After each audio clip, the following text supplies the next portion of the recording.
So picture this for a second. An entire nation just brought to a dead stop. We're talking chaos in the streets, empty skies, and a message being sent with fire and blood. It sounds like something straight out of a Hollywood blockbuster, right?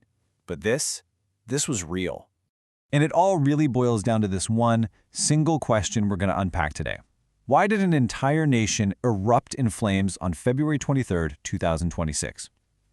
And that's the key, isn't it? This wasn't some localized riot. We're talking about a countrywide, coordinated explosion of violence. So the real mystery isn't just what happened, but how could one single event trigger something so massive, so fast? It was just total pandemonium. Let me paint the picture for you. You've got burning buses blocking major highways. Airports completely shut down, trapping thousands of people.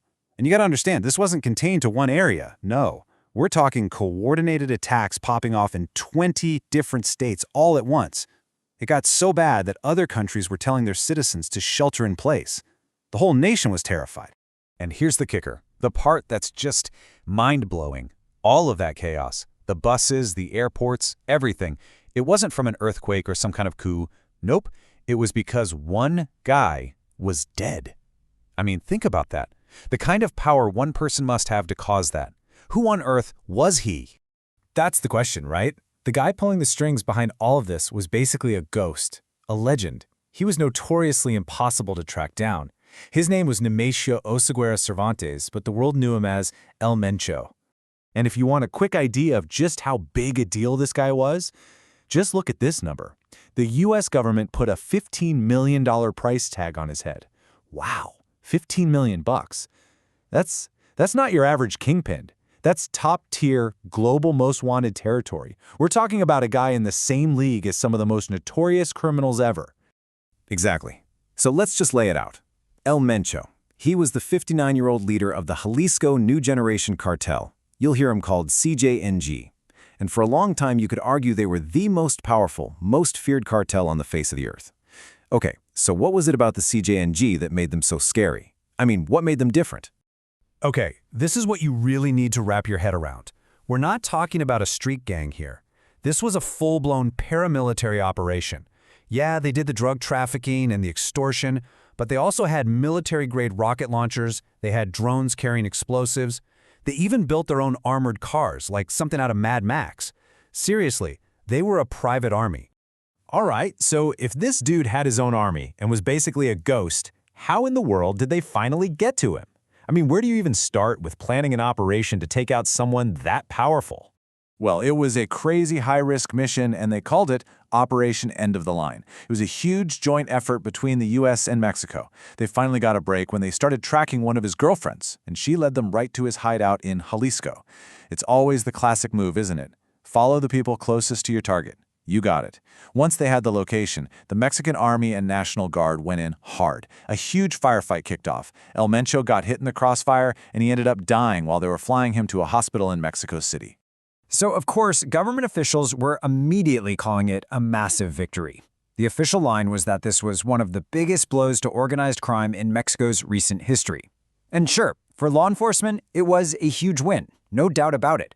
But when you look at the absolute chaos that followed, you really have to wonder if it was worth it. Was the price for that win just too high? And that's where things get really complicated. See, taking out the king doesn't end the game. It just blows up the whole chessboard. It starts a new chapter, and it's way more chaotic, because now you've got this massive power vacuum. And that vacuum filled up with blood fast. I mean, just let this sink in. In the first few hours and days, the cartel's retaliation killed at least 25 National Guard soldiers. And that's just the official body count for the military. We're talking dozens more people dead. Gunmen, sure, but also innocent civilians just caught in the middle of it all. The cartel sent a message loud and clear across the entire country. You touch our leader, and we will burn it all to the ground. So yeah, this is the perfect example of the two ways to look at this thing.